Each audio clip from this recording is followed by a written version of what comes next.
찬송하시겠습니다. 찬송가 458장입니다.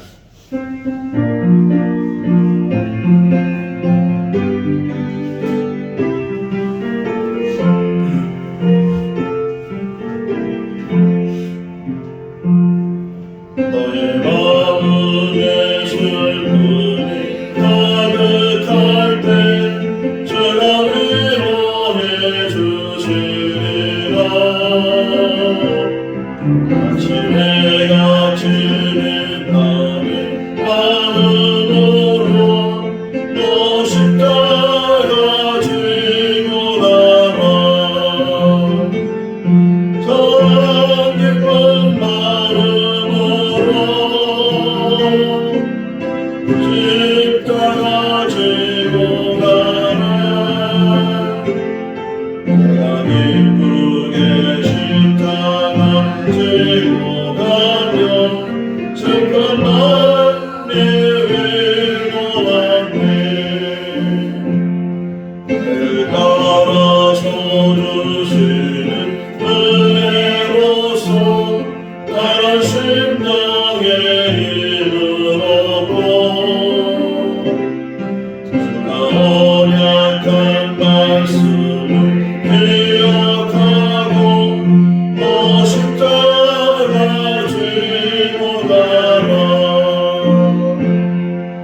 더 기쁜 마음으로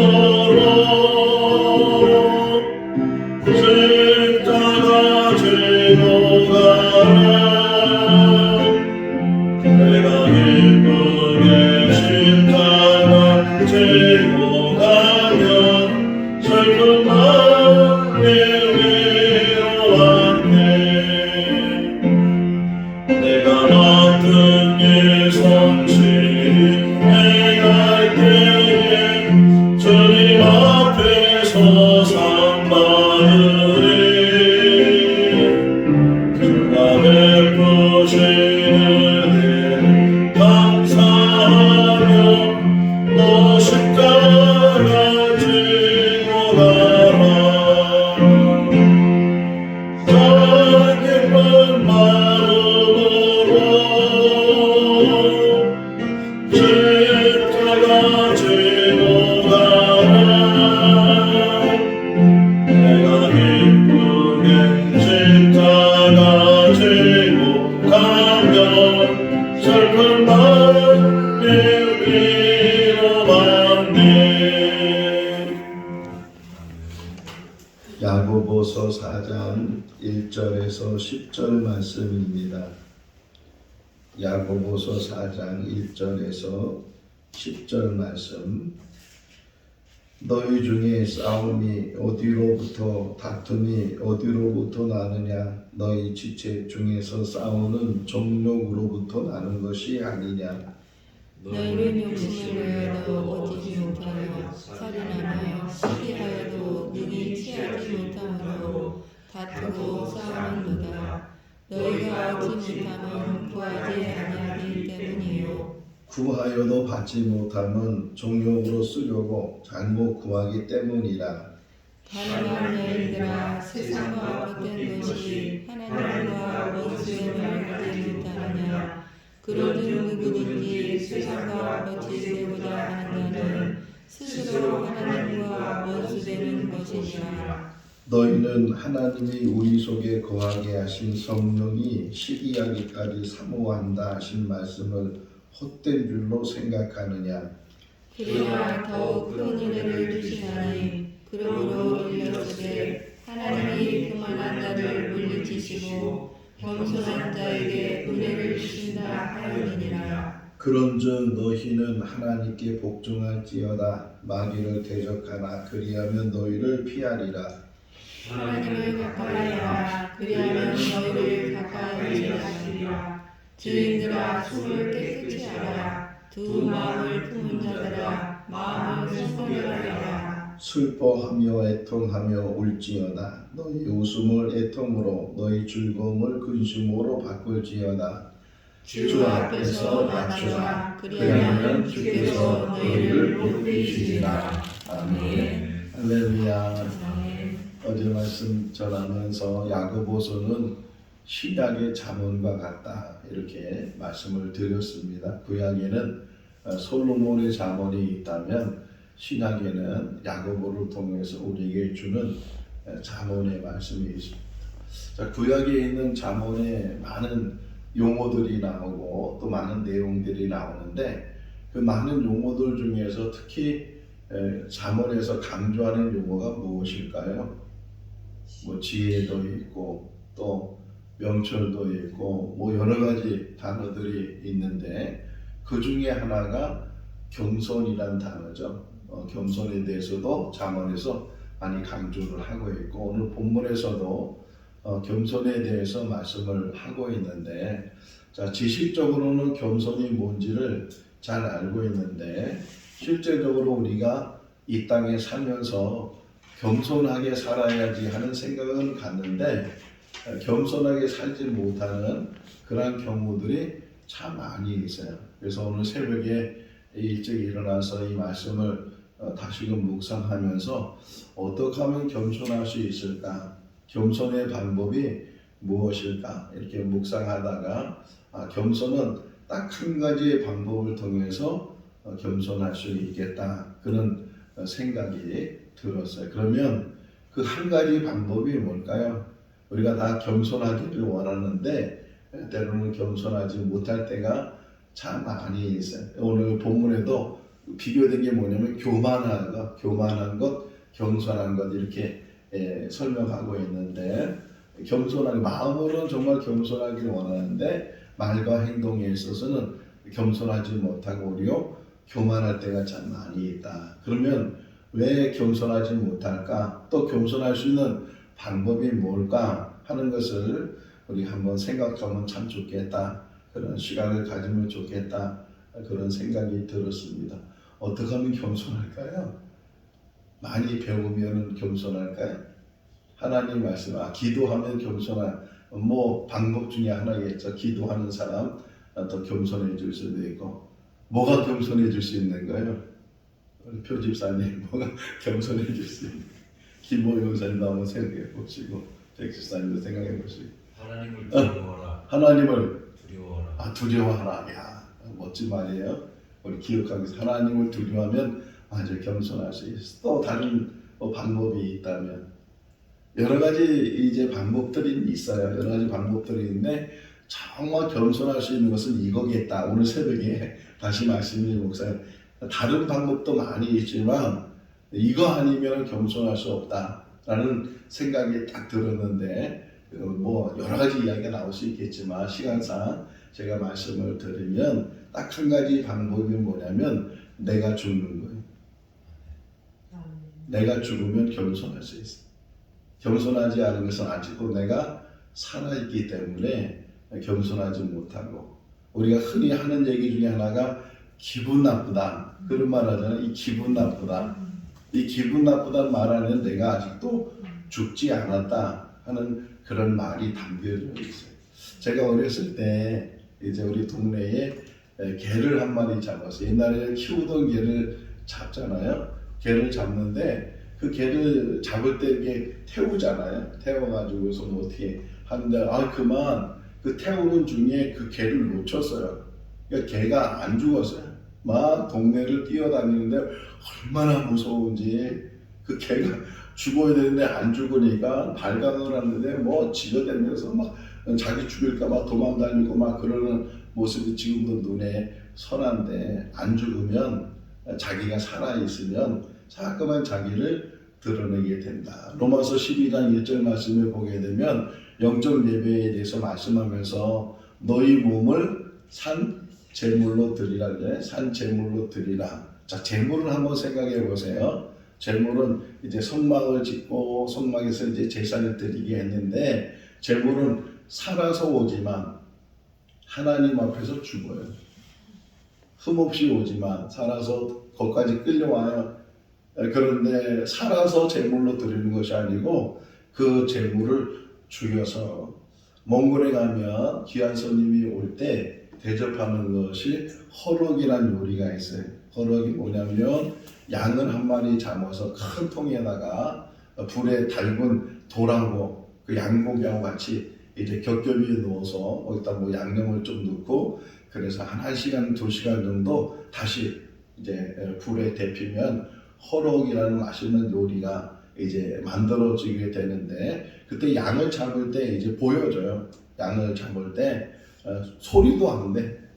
양이 어떻게 죽는지 그냥 조금을 갈른 다음에 손을 이 양으로 집어넣어서 숨통을 끌어버려요. 그러면 소리도 지르지 않고 죽게 되는 그런 모습을 그래서 주님께서 이렇게 십자가 지고 하실 때 뭐 그런 것도 막 생각하고 신앙인들은 세례요한이 말한 것처럼 보라 세상죄를 지고하는 하나님의 어린 양이로다 이렇게 표현하고 있는 것처럼 정말 이사야서 53장에서도 도수장에 가면 아무 말 없이 아무 부르짐 없이 도수장으로 끌려가는 양과 같이 메시아가 그렇게 인류를 위해서 사람들을 구원하기 위해서 그런 고난과 고통을 당한다고 말하는데 우리가 이 땅에 산 날 동안 가장 어려운 게 뭐냐? 내 스스로 죽는 거예요. 뭐 목숨을 끊어서 죽는 게 아니고 이 땅에 사는 동안 내가 죽는 거예요. 그래서 사도 바울이 나중에 깨닫는 게 뭐냐? 내가 날마다 죽노라 이렇게 고백하고 깨닫는데 아직도 내가 살아있으면 집에서도 그 혈기가 죽지 못하고 그 분노가 죽지 못하고 그래서 부부간에 이제 부딪히기도 하고 또 성도들 간에 부딪히기도 하고 직장에서 동료들 간에 부딪히기도 하고 말씀드린 것처럼 기분 나쁘다 기분 나쁘다 그 한마디로 다 자기 감정이 드러나게 되고 아직 내가 죽지 않았다 나 살아있는 사람이야 어느 영화 보니까 나 이대 나온 여자야 뭐 그런 대사로 있다고 하는데 자기를 과시하고 자기를 나타내고 자기를 자랑하는 거예요. 그러니까 신앙생활이 뭐냐 신앙의 성장과 성숙이 뭐냐 겸손을 배우는 것이고 겸손의 삶을 사는 건데 딱 한 가지 방법에 내가 죽는 거예요. 근데 아직도 10년, 20년, 30년 신앙생활하고 모태신앙이라고 해서 어릴 때부터 교회 다니고 신앙생활해도 내가 죽지 않으면 겸손할 수가 없다. 예수님께서 너희는 수고하고 무거운 짐진 다 내게로 와 내가 너희를 쉬게 하라. 나는 온유하고 겸손하니 이렇게 말씀하셨는데 예수님의 모든 모습 속에서도 자기는 없어요. 오직 하나님의 뜻을 이루는 것이고 하나님께서 원하시는 게 자기가 순종하고 심지어는 죽기까지 복종하셨다 이렇게 표현하고 있는 것처럼 내가 죽을 수 있는 거 빨리 죽어야 돼요. 올해 안에 죽을 수 있기를 바랍니다. 우리 스스로 다 한 사람 한 사람이 올해 안에 남편이 뭐라 그러든 기분 나쁘지 않고 아내가 뭐라 그러든 기분 나쁘지 않고 아무개 성도가 뭐라 그러든 기분 나쁘지 않고 누가 뭐라 그러든 기분 나쁘지 않고 왜? 난 죽었으니까 뭐 죽은 사람이 뭘 듣겠어요. 그것 때문에 뭘 기분 나쁘겠어요. 아직 살아있으니까 혈기가 살아있고 감정이 살아있고 분노가 살아있고 이 살아있는 것인데 하나님 앞에 낮아지면 하나님께서 높이신다. 10절 말씀이 그게 나오잖아요. 자기를 낮추면 하나님께서 높이신다 이렇게 말씀을 하고 있는 것처럼 날마다 내가 죽는 모습 내가 죽어야 살아. 세례가 뭐예요? 세례는 내가 죽었다가 그리스도 안에서 살아나는 게 세례거든요. 원래는 침례라고 하잖아요. 물에 쑥 들어갔다가 다시가 나올 때 물에 들어가서 죽는 것이고 다시 나오는 것은 그리스도 안에서 새로운 사람이 돼서 나오는 건데 그렇게 세례는 받았는데 침례는 받았는데 내가 죽지 못하는 일들이 얼마나 많이 있는가 그런 훈련이에요. 우리가 앞으로 계속 신앙생활하면서 교회 생활하면서 사람과 대인관계를 가지면서 내가 죽으면요 아무것도 불편한 것이 없고 아무것도 원망이 없고 불만도 없고 내가 죽었는데 그게 뭐예요? 돈이 무슨 필요가 있으며 명예가 무슨 필요가 있으며 나는 그리스도 안에서 죽었는데 그러면 하나님께서 살리시고 하나님께서 높이실 줄로 믿습니다.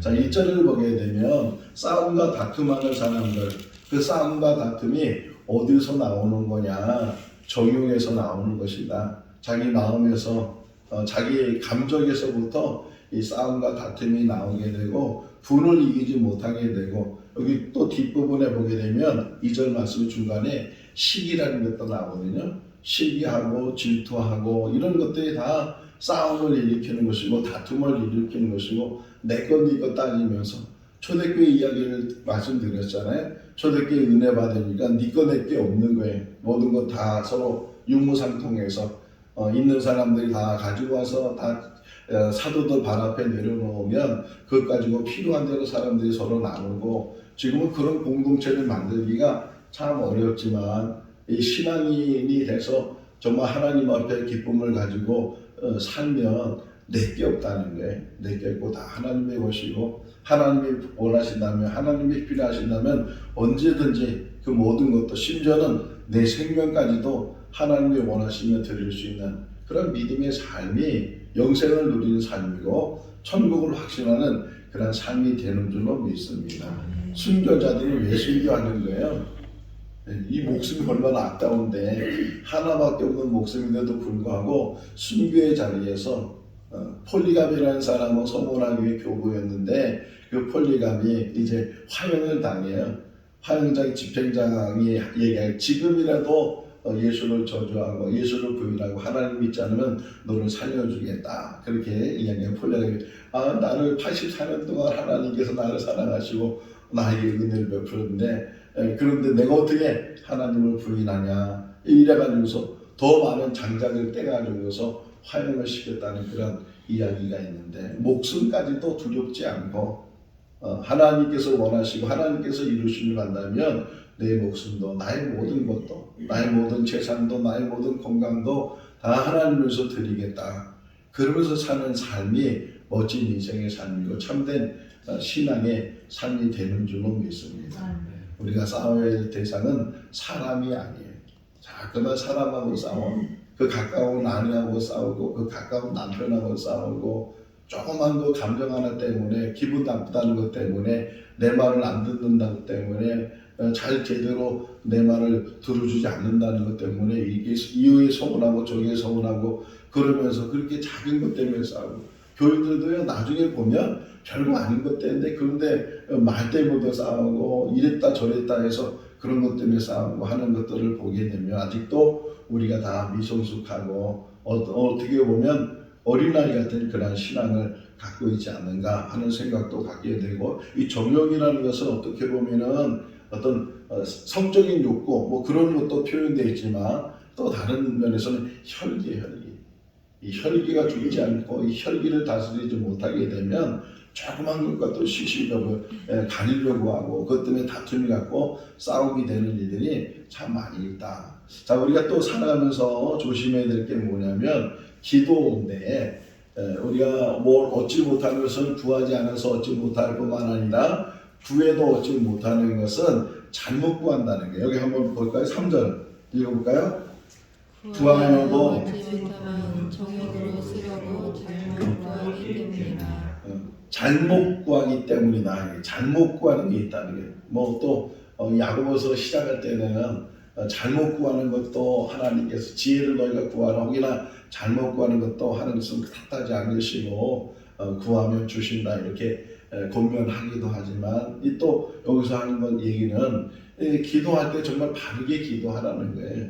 예수님께서 우리의 기도에 이야기를 해주셨잖아요. 너희는 이렇게 기도하라, 그러면서 주기도, 흔히 말하는 주기도문도 우리에게 말씀해 주셨는데, 정말 어떻게 하는 기도가 좋은 기도고 바른 기도인가 하는 것이, 이거 다 하나에 연결되어 있어요. 모든 것들이 내 욕심에 의해서, 내 정욕에 의해서, 나의 어떤 탐심이나 이런 것 때문에 내가 기도하는 것보다는 정말 나를 내려놓고, 예수님 그 기도하시는 겟세마네 동산에서 내 뜻대로 마옵시고 아버지 뜻대로, 아버지 원대로 되기를 원합니다, 이렇게 기도하시는 것처럼 우리들도 정말 많은 것들을 요구할 수 있고 많은 것들을 바랄 수 있고, 또 필요한 것이 얼마나 많이 있겠어요. 건강이 필요하고 재물이 필요하고 뭐 이런 저런 것들이 다 필요한데, 그런 거 가져서 혹이나 하나님 앞에 걸림돌이 되고 그것이 신앙의 방해가 된다, 뭐 오히려 그것은 축복이 아니고 저주가 될 수 있는데, 정말 우리가 하나님은 늘 일용할 양식을 우리에게 주실 줄로 믿습니다. 우리보다 제가 자녀를 키워보니까 알겠더라고요. 내가 못 먹어도 우리 자녀에게는 배불리 먹이고 싶고, 내가 가진 게 없어도 우리 자녀에게는 부족함이 없도록 해주고 싶은 게 부모인 것처럼 하나님도 마찬가지예요. 우리를 자녀로 택하시고 늘 자녀로 우리를 살펴주시는 그 하나님께서 필요한 모든 것들을 아시는 그분께서 혹이나 우리가 구하지 않아도 하나님께서 다 필요한 것들을 주시고 아브라함이 했던 유명한 말 중에 하나가 여호와 일이라고 하잖아요. 하나님이 미리 준비하셨다.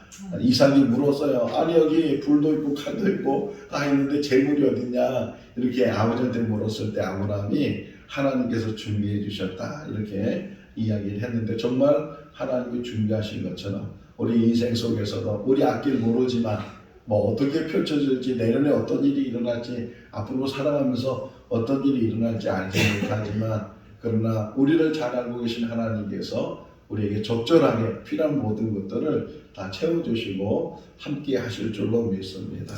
구하세요.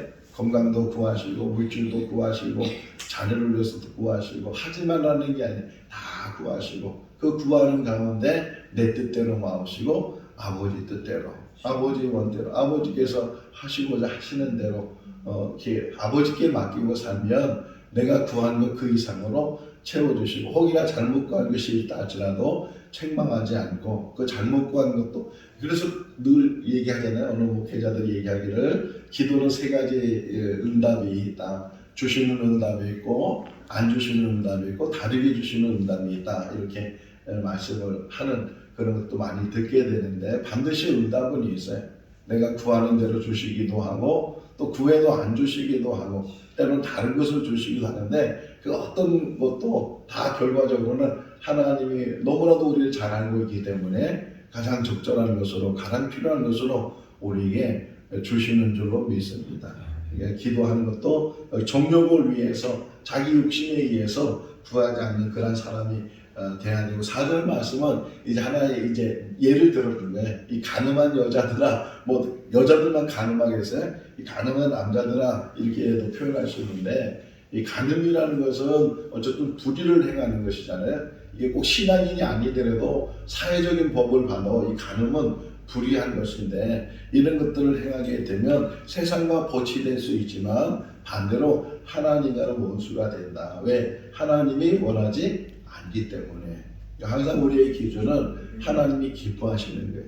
뭘 하든지 먹든지 마시든지 하나님의 영광을 위해서 살라고 말씀하고 있는 것처럼 우리의 삶의 기준은 어떤 일을 하든지 항상 물으셔야 돼. 우리가 뭐 이거 하나님이 기뻐하시는 일일까? 묻게 되면 금방 알 수 있어요.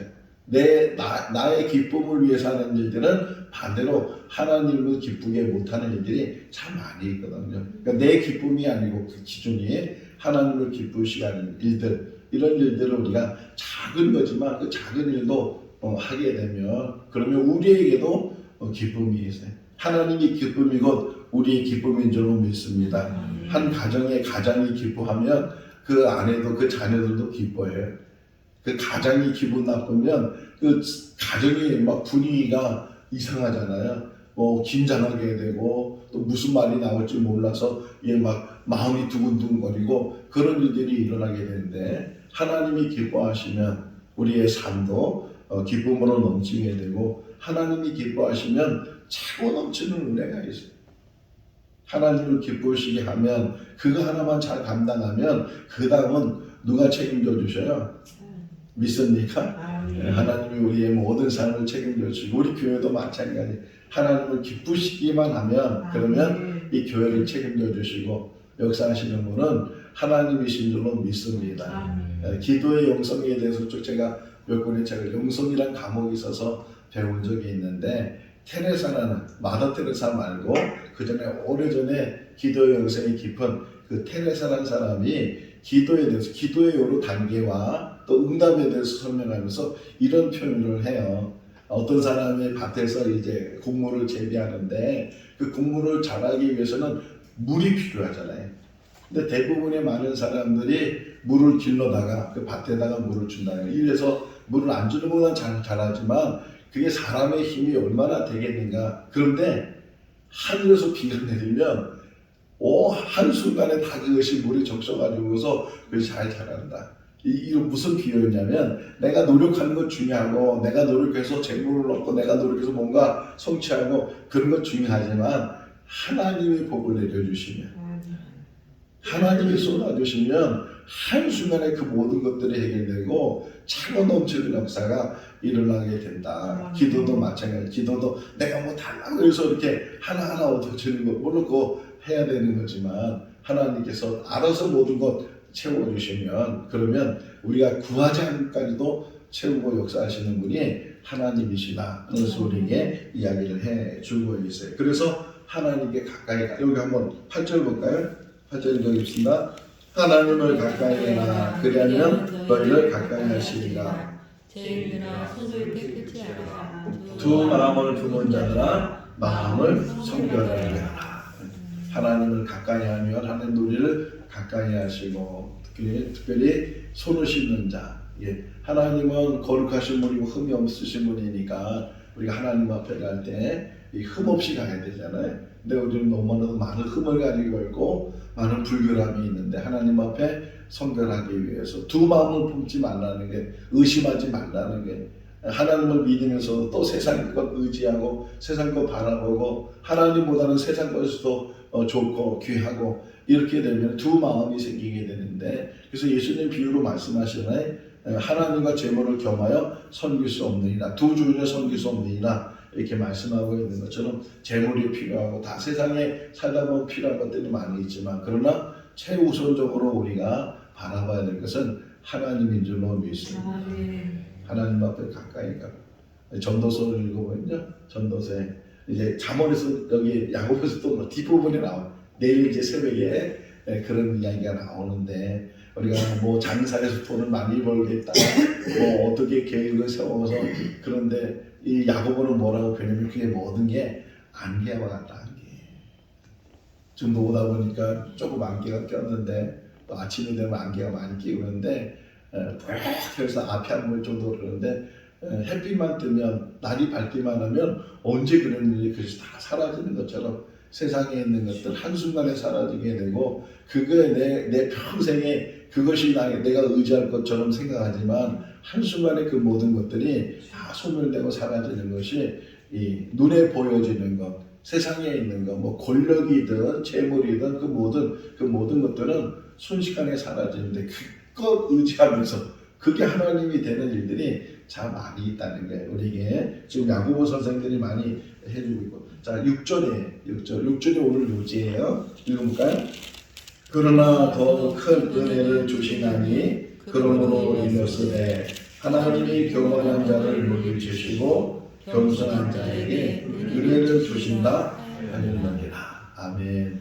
겸손에 대해서 말씀드렸잖아요. 딱 한 가지 내가 죽는 거예요. 내가 죽기만 하면 하나님 앞에 살게 되고 내가 낮추기만 하면 하나님 높이게 되고 내가 정말 누구를 만나든 간에 내가 없으면요 아무 기분 나쁜 것도 없고 무슨 말을 들어도 기분 나쁘지 않아요. 내가 살아있기 때문에 그런데 그리고 내가 하나님 앞에 날마다 죽으면서 엎드리면서 그렇게 사는 삶이 우리 삶이 되죠. 저는 5절의 은혜를 받았거든요. 5절에 보게 되면 하나님께서 우리에게 성령을 부어주시다. 어제도 말씀드렸죠. 성령을 통해서 지혜를 얻어야 된다는 것처럼 하나님이 부어준 그 성령이 시기하지 않도록 성령이 실망하지 않도록 내 안에 있는 성령이 슬퍼하지 않도록 그렇게 우리가 내 마음을 잘 감당해야 되고 하나님의 말씀 앞에 늘 가까이 가야 되는 또 낮아지고 겸손해지는 그런 삶을 사는 우리들이 돼야 되고 구조는요 늘 회개하라는 게 애통해하고 슬퍼하고 회개하는 사람에게 오히려 하나님께서 위로해 주시고 하나님께서 세워주신다. 겸손한 사람은 회개하는 사람이고 겸손하지 않는 사람은 회개하지 않는 사람이에요. 이 교만한 사람은 회개하지 않고 겸손한 사람은 회개하는데 날마다 이 새벽마다 아니면 우리의 삶 가운데 날마다 엎드리고 저는 죄인입니다. 저는 죄인입니다. 늘 우리가 입에 달고 하나님 앞에 늘 고백하는 것은 저는 죄인입니다. 라고 고백하면서 살 때 그 십자가의 은혜를 깨닫게 되고 주님의 보혈을 통해서 우리의 모든 죄가 씻음받게 될 줄로 믿습니다. 치유사에게 제일 마지막 예수님 하시는 말씀이 공통적으로 하는 게 내가 제사함을 받았느니라. 이렇게 선포해 주셔요. 예수 안에서 제사함이 있고 예수 안에서 새 생명을 얻게 되고 예수 안에서 기쁨이 있는 줄로 믿습니다. 더 낮아지고 저도 뭐 아직 겸손하지 못한 사람 중에 한 사람인데 하나님 앞에 더 낮아지고 내가 죽어지고 예수 안에서 다시 살아나고 예수님이 하나님이 살아계시는 그런 은혜가 우리에게 날마다 있기를 주님의 이름으로 축원합니다. 아멘. 기도하겠습니다. 살아계신 하나님 아버지, 오늘도 새 날과 새 생명을 주시고 오늘 하루의 삶을 살 수 있도록 은혜를 베풀어 주신 것 감사합니다. 오늘이라는 것은 어제 죽은 사람에게는 절대로 돌아오지 않는 날인데 우리에게는 은혜를 베풀어 주셔서 오늘이라는 날을 주셨습니다. 오늘 하루의 삶을 살면서도 믿음의 삶이 되게 하여 주시옵소서. 겸손의 삶이 되게 하여 주시옵소서. 하나님 앞에 더 가까이 나가는 하나님의 사랑으로 하나님의 권속으로 사는 우리들 되게 하여 주시옵소서. 날마다 죽는 연습이 있게 해주시고 나는 없고 오직 예수 안에 그리스도의 사람으로 다시금 세움받는 우리들 되게 하여 주셔서 가정에서도 교회에서도 직장에서도 어느 누구에게든지 혈기나 분노를 품지 않게 해주시고 시기나 질투를 갖지 않게 해주시고 오직 낮아지면서 사랑과 관용으로 양순함으로 우리의 삶을 살아가는 지혜를 더하여 주시옵소서. 겸손의 지혜를 가지고 날마다 승리해 나가는 우리 모두가 되게 하여 주시기를 간절히 바라옵고 예수 그리스도 이름으로 기도하옵나이다. 아멘. 마쳤습니다. 자유롭게 기도하시기 바랍니다.